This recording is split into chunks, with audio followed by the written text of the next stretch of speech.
বন্ধুরা আমরা এখন ধান কাটতে যাচ্ছি। আমাদের জমি ধান কাটা হবে। এই মাঠ দিয়ে যাচ্ছি, ওইখানে গাড়ি আছে, ওই গাড়ি। আমাদের জমিটা আছে ওই পানে। তো এখন আমরা যাচ্ছি এই যে ধানকে সব ধানগুলো রাস্তার মধ্যে পড়ে গেছে, কি অবস্থা। তো গাড়ির কাছে যাই, দেখি ধান কেটে দেয় নাকি। তো এই গাড়ির কাছে এসছে, ধান কাটছে, ধানটা ঢালবে এবার। যাই দেখি আমাদের ধান কেটে দেয় নাকি, গিয়ে বলি। মাঠ থেকে বাড়ি ফিরছিলাম, দেখো কি সাপের ক্লোজ একটা, সাপের গোবর সাপের মনে হয়। ছেড়ে দেয়, হাত দিয়ে চলে। তো আমাদের বললো আজকে কাটা হবে না ধান, বলছে কালকে আসবে সকালবেলায়।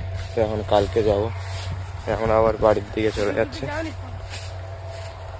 তো এই জায়গাগুলোর উপর দিয়ে যাচ্ছি, সাপ থাকলে যা দেবে না আমাদের। তো চলো, আজকে আর ধান কাটা হবে না, দেখি কালকে এসে কেটে দেয় নাকি, কালকে সকালে আবার ভিডিও করবো।